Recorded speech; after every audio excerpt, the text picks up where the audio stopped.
যে আমি যদি আমার বাবার বাড়িতে যাই তাহলে আমাতুর রহমানকে সাথে নিয়ে যাইতে পারবো না, আমার একলা যাইতে হবে। তো এই কথা শোনার পরে তো মনে করেন যে আমার মেজাজটা গেছে খারাপ হয়ে যে আমারে কেন এই কথা বলবে। এমন না জামাই যেভাবে বলছে যে আমি অসহায়, আমি যাইতে পারবো না এই কারণে যাই নাই, আসলে এরকম কিছু না। আমি চাইলেই বাবার বাড়িতে যাইতে পারতাম আর আমি কি গিয়ে বসে থাকতাম? এখনো প্রতিনিয়ত সে হচ্ছে এই ধরনের কথা বলে যায় যে আমারে সে তো নিজের ইচ্ছা থেকে বিয়ে করে নাই। এলএলবিতে ভর্তি হবে থাক দূরের কথা, নর্থ সাউথে কোন জায়গায় গিয়ে লুকাইলে পুলিশ তারা খুঁজে পাবে না।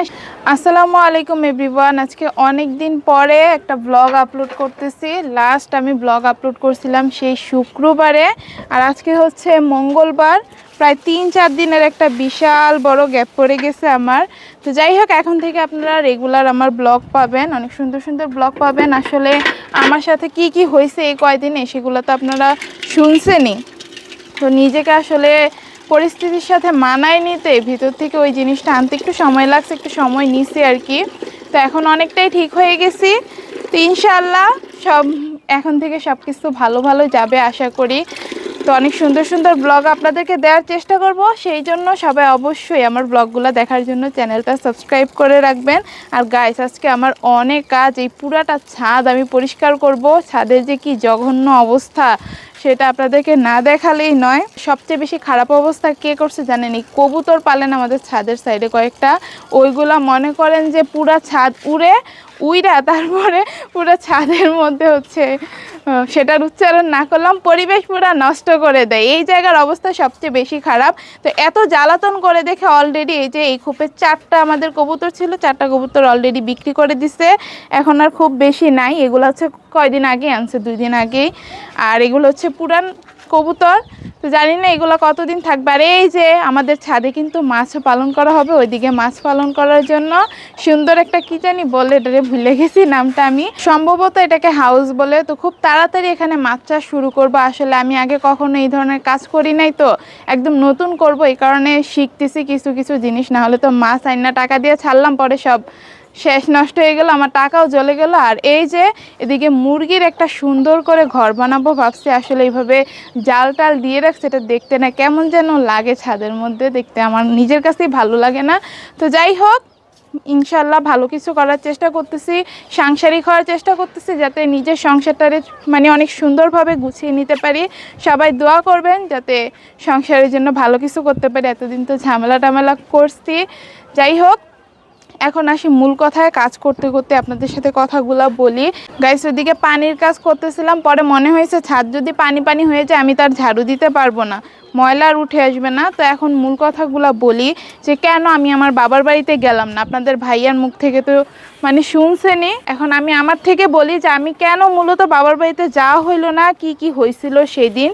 তো আমার আব্বু একটা কথা বলে গেছিল যাওয়ার আগে, যে আমি যদি আমার বাবার বাড়িতে যাই তাহলে আমাতুর রহমানকে সাথে নিয়ে যাইতে পারবো না, আমার একলা যাইতে হবে। তো এই কথা শোনার পরে তো মনে করেন যে আমার মেজাজটা গেছে খারাপ হয়ে যে আমারে কেন এই কথা বলবে। তাও আবার এতগুলা মানুষের সামনে। আমি এতদিন মানুষের কাছে কত বড়াই করে গেছি আমার বাবার কাছে, যে যত যাই হয়ে যাক আমার বাবা হচ্ছে আমারে আমার মেয়েরে দেখবেই দেখবে। আর এখন সে বলতেছে কি যে কি জানি মেয়েরে ছাড়া নাকি যাইতে হবে। এতদিন তো ভাইয়েরা বলতো সম্পত্তির ভাগ দিবে না, এটা করবে না, সেটা করবে না, তাদের বাড়িতে যাওয়া যাবে না। এখন বাপ এই কথা বলছে, তো মেজাজটা কেমন লাগছে তো বুঝিনি। তার সাথে অনেক হচ্ছে রাগারাগি হয়েছে ওই দিন আমার এসব কথা বলার কারণে। মেনলি হচ্ছে বাবার বাড়িতে আমি রাগ করেই যাই নাই আব্বুর সাথে। আমি একলা তো কখনোই আমার মেয়েকে রেখে যাব না। আসলে সে এই কথাটা কেন বলছে এটাও আমি ভালো করেই জানি। আসলে ঝামেলা হওয়ার আগে না ঝামেলার অনেক বেশি ভয় পায় আমার আব্বু।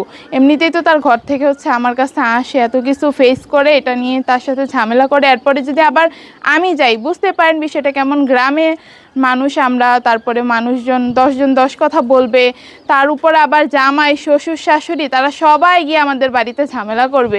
তো এই ঝামেলা আসলে আব্বু ফেস করতে চাইতেছে না। মেয়ে নিলেই না ঝামেলা হবে, মেয়েরা না নিলে তো আর ঝামেলা নাই। তো যাই হোক, আমি চাইলে যেতে পারতাম, এমন না জামাই যেভাবে বলছে যে আমি অসহায়, আমি যাইতে পারবো না এই কারণে যাই নাই, আসলে এরকম কিছু না। আমি চাইলেই বাবার বাড়িতে যাইতে পারতাম। আর আমি কি গিয়ে বসে থাকতাম? সমস্যা হয় তখন যখন মেয়েরা হচ্ছে কিছু করে না, ওই যে বাপ ভাইয়ের উপরে বসে বসে খায়, বাবা ভাইয়েরও সমস্যা হয়ে যায়। তো তখন হচ্ছে গিয়ে সমস্যা হয় ভাইদের। কিন্তু আমি তো যাওয়ার সাথে সাথেই মনে করেন যে কাজ শুরু করে দিতাম। আমি আমার মেয়েরে ছাড়া গেছে আমি বসে থাকতাম? আমি কাজ শুরু করে দিতাম। আমার মতো 2-3 মাস যদি আমি পরিশ্রম করতাম তাহলে আমি ঠিকই দাঁড়াই যেতে পারতাম, প্রতিষ্ঠিত হয়ে যেতাম। আপনারা দেখেন না এখন অনলাইনে মানুষজনকে, যে জামাইয়ের ঘর থেকে যায়, ডিভোর্স হয়ে যায়, তারপরে নিজের সংসার নিজে তো চালায়, উল্টা বাপ মা ভাই বোন যা আছে ফুল ফ্যামিলির খরচও তারা চালাইতে পারে, ব্রাইডাল শ্যুট করে এটা করে। তো আমি তো মানে আলহামদুলিল্লাহ কোনো দিক দিয়ে কম নাই, সব কিছুই করতে পারবো আলহামদুলিল্লাহ। পরিশ্রম করার মতো সেই ধরনের মেন্টালিটিও আমার মধ্যে আছে। তো দাঁড়াই যেতে পারতাম, তখন আমি মামলা টামলা করে আমার মেয়ে আমি নিয়ে যাইতেই পারতাম, এগুলা কোনো বিষয় না। তো আব্বুর সাথে মেনে রাগ করে যায়নি। তারপরে আবার কিছু কথা আছে এখানে, আপনাদের ভাইয়া বলছে, যেটা শুনে নিজের আমি একটু দমায় রাখছি আর কি, মানে নর্মাল করার চেষ্টা করছি যে আমার বাবার বাড়িতে আমি কত টাকা সম্পত্তি পাবো, হাইয়েস্ট গেলে কি 5-10 লাখ টাকা হবে মোট সম্পত্তি। আর এই জায়গায় আমি শাশুড়ির মানে কোটি টাকা সম্পত্তি দাবি করে বসে আছি। আসলে আমি চাইছি কি, বাবার বাড়ি থেকে তো কিছু পাবো না, এখন যদি শাশুড়ি বাড়ি থেকে কিছু পাই, নিজের ওই যে আগেই বলছি যে আমি একটা সিকিউরিটি চাই নিজের লাইফের। আমি জানি এসব আগে থেকেই হবে। আমার বাবার বাড়িতে যে আমারে ভাইয়েরা পছন্দ করে না, মারা পছন্দ করে না, এটা তো আমি জানি। তো সেই জায়গায় আমি যাইতে চাই না শুধু আব্বুর ভরসায় কখনোই। সবাই যদি ভালো থাকতো তাইলে একটা বিষয় ছিল, তো এমনিতেও যাইতে চাই না। আর এখন তো আব্বু সরাসরি বলেই দিছে। তো এখন বাবার বাড়ি থেকে যেই জিনিস পাই না আমি, শাশুড়ির যদি এত টাকার সম্পত্তি দাবি করে এটা দিবে কখনোই সম্ভব না। আর আমি একটু বেশি জুলুম করে ফেলতেছিলাম, নিজের কাছে এই জিনিসটা ফিল হইতেছিল। তো এই কারণে মনে করেন যে বাড়ির চ্যাপ্টার আমি বাদ দিয়ে দিছি, থাক আমার আর বাড়ি লাগবে না। আর জামাইয়ের একটা কথা শুনে আমার খুবই ভালো লাগছে, বলছে যে তুমি আমার বউ, আমার কাছে থাকবো, আমি সব কিছু দেখবো। তারপরে আরেকটা জিনিস একদম গ্যারান্টি দিয়ে দিছে আমাকে। এই কারণে মেনলি আমি একদম নরম বানাই ফেলছি, নিজের মনটাকে একদম গলায় ফেলছি, যে ভবিষ্যতে যদি কোনো সমস্যা হয় তখন যাতে দেখে এখন সে কাউরেই কিছু করবে না, সে আমারও নাকি ভালোবাসে, তার 2 বউরে সে সমান ভালোবাসে। তো এখন যাই হোক না কেন, সে তো বলছে কথাটা। আমার মানে মেয়েরা কতটুকু চায় জামাইয়ের কাছ থেকে, এতটুকুই তো চায় যে জামাই তারা ভালোবাসে, প্রায়োরিটি দেয়, এতটুকুই তো শুনতে চায়। তো এগুলো শোনার পরে আরও অনেক কিছু বলছে। যাই হোক, সব কিছু মিলিয়ে নিজের এখন মানে অনেকটা কন্ট্রোল করে ফেলছি। এখন আর আমার বাড়ি লাগবে না ভাই, মেয়ে নিয়ে আমি সুন্দরভাবে থাকতে চাই, সংসারটাও সুন্দরভাবে করতে চাই, সাংসারিক হয়ে যেতে চাই। আরেকটা জিনিস ক্লিয়ার করে দিই, আপনাদের ভাইয়া কিছু কথা বলছে যেখানে কিছু গরমিল আছে, মানে সে কিছু যুক্তি দিয়ে আসলে আইনে চান্স পাইছে, এলএলবিতে পাওয়ার পরে মনে করেন যে তার ভাবসাবটাই অন্যরকম হয়ে গেছে, মনে করে যে সে যুক্তিতে একদম পটু। এখনও তো পড়া ভাই শুরুই করে নাই, চর্চাও শুরু করে নাই, কিছুই না, এখনই মনে করে যে সে যুক্তি দিয়ে সব কিছু তুড়ি মেরে উড়াই ফেলবে। আসলে কি সব কিছু এত সহজ? তো আমি সেদিন শুক্রবারে লাস্ট যে ব্লগটা আপলোড করছিলাম, সেখানে একটা কথা আমার মিস্টেক হয়ে গেছে, কথার ধরনটা একটু হইতেই পারে, 10টা কথা বললে একটা কথার ধরনটা একটু অন্যরকম হইতেই পারে। তো কথাটা ছিল কি, যে আমি মামলা করে শাশুড়ির এইবারে আদায় করে নিব। আসলে মামলা করে শাশুড়ির বাড়ি আদায় করে নিব না, সেটা তো আমিও জানি যে আমি শাশুড়ির বাড়ির নামে কোনো ধরনের কোনো মামলাদার অধিকার আমার নাই। শাশুড়ির বাড়ি সম্পত্তি যা আছে সে যতই মুখে বলুক না কেন আমারে, এগুলোর উপরে আমার কোনো অধিকার নাই। আমি কিসের ভিত্তিতে গিয়ে এসবের উপরে মামলা দিব? তো তখন আমি বলছিলাম যে আমি তার সম্পত্তির উপরে মামলা দিব না, কিন্তু তারা এতদিন আমার সাথে যা যা করছে সেগুলোর জন্য তো তাদেরকে ছাড় দেওয়া যায় না। মানে আমি বলছি পাল্টা একটা কথা, তারা মনে করেন যে আমার আরও 10টা কথা বলছে। তো 10টা কথা যদি আপনারা বলে, আপনি তো চুপ করে থাকতে পারবেন না। কথাগুলো কি বাজে বাজে ছিল সেগুলো তো আপনারা জানেন। আমি টানা 4টা মাস ধরে মানে এইসব ঝামেলা পোহায় আসতেছি, আমার মাথার উপর দিয়ে কী যাইতেছে সেটা তো একমাত্র আমি জানি। তার উপর যদি তারা ঘরে থাকা সংসারে থেকে আমারে এইভাবে প্রত্যেকটা মুহূর্তে এভাবে প্রেশার দেয়, একটা জিনিসে সাপোর্ট না করে আর না বুঝাইয়া, তো তখন আমার মেজাজটা কেমন হয়। তখন আমি বলছি কি, যে আমি সংসারে থাকি বা না থাকি, আমার সাথে যা করছে, বাড়ি পাই বা না পাই, আমার সাথে যা করছে সেগুলো শাস্তি তো আমি অবশ্যই তাদেরকে দিব, তাদের নামে মামলা করব। আমি গিয়ে মামলা করার মানে এই না যে আমি তাদের কাছ থেকে বাড়ি নিয়ে যেতে পারবো, মামলার বিনিময়ে আমি কেন বাড়ি নিয়ে যেতে পারবো? আমি কিন্তু আগেও এই বিষয়টা নিয়ে কথা বলছি, ওই দিন অনেক তাড়াহুড়ার মধ্যে ব্লগটা করছি। তো এই কারণে গুছাইয়া পরে ভেঙে চুরে বিষয়টা আমি বুঝাই দিতে পারিনি। আমি সবসময় বলছি যে মামলা করে দিলে তো তারা ভাই এই বাড়িতে থাকতেই পারবে না, আমি তাদের এমন ব্যবস্থা করবো আমি যদি বাড়ি না পাই, যে তারা যাতে এই বাড়িতে থাকতে না হয়, তাদের উল্টা পালাইয়া বেড়াইতে হয়। এই যে জামাইয়ের এখন যদি আমি গিয়ে একটা মামলা করতাম আমার বাবার বাড়িতে গিয়ে, মানে তার তো কোনো উপায় থাকতো না। এলএলবিতে ভর্তি হবে থাক দূরের কথা, নর্থ সাউথে কোন জায়গায় গিয়ে লুকাইলে পুলিশ তারা খুঁজে পাবে না সেই ধ্যানে থাকতো। আমি এখনো চাইলে তারা হচ্ছে জেলের ভাত খাওয়াইতে পারি ভাই, টাকা দিলে কে কেস নিবে না। আর এরকম একটা দুইটা কথার কারণে কেউ মামলা না নিয়ে বসে থাকবে? আমার একটু বলেন তো, কি একটু বলছি? আর তারা যে আমার দিনের পর দিন অবহেলা করে অপমান করে সেইগুলা কি পুলিশ দেখবে না? আমি একদিন একটু স্লিপ অফ টার্ন হয়ে গেছে আমার কথাটা, এটা যে কেউ শুনলে বুঝবে। এইটারে একদম আমার জামাই দেখি যে যুক্তি দিয়া মানে কি নাকি বানাই ফেললো, সে কোন একটা কথাই না দিছে আমার নাকি ফিরে আর কিছু বলার সুযোগই নেই।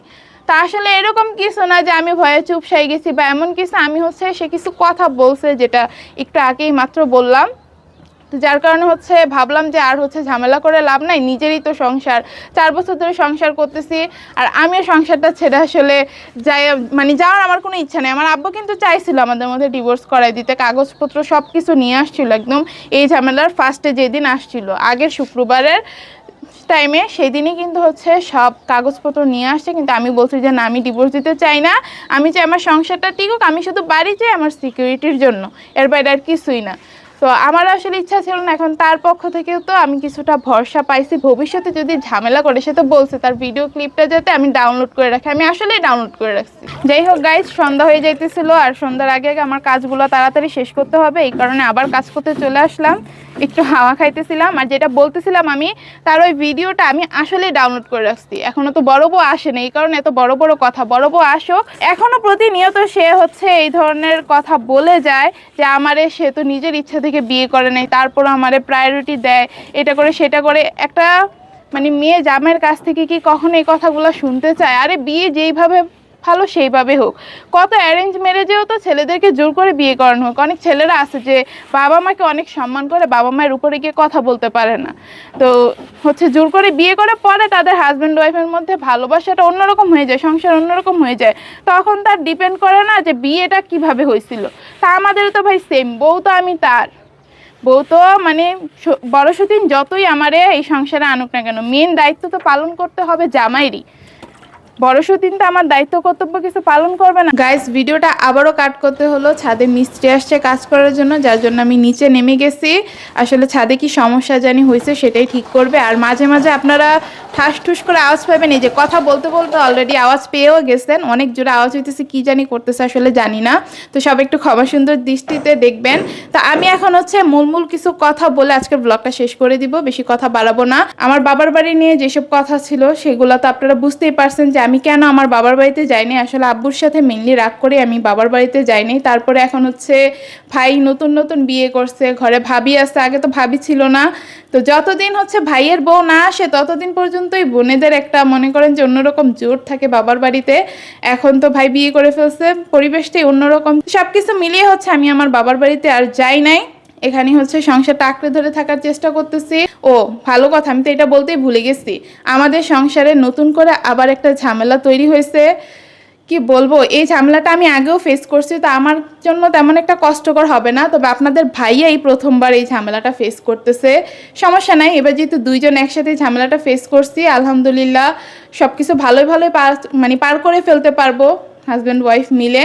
বিষয়টা আজ থেকে আরও 4 বছর আগে হওয়ার কথা ছিল, তো 4 বছর পরে হয়েছে। আমরা এখন অনেকটা বড় হয়েছি, তখন তো ছোট ছিলাম, তখন আমাদের জন্য অনেক বেশি প্রেশার পড়ে যেত। এখন অনেকটা বড় হয়েছি, বাচ্চা কাচ্চা হয়েছে, মা বাবা হয়ে গেছে, অনেকটা ম্যাচুরিটি চলে আসছে। যাই হোক, সমস্যাটা কি সেটা আপনাদের ভাইই আপনাদেরকে গুছিয়ে বলবে। আমি আবার সব কিছু বলতে গেলে মানে হজরবল বানাই ফেলবো। তো সবাই দোয়া করবেন, যাই নেই যেহেতু সংসারে যেহেতু আসি, এত কিছুর পরেও যাতে আজীবন থাকতে পারি সুন্দরভাবে, জামাইকে নিয়ে মিলেমিশে থাকতে পারি, আর যাতে জামাইয়ের সাথে কোনো ঝামেলা না হয়।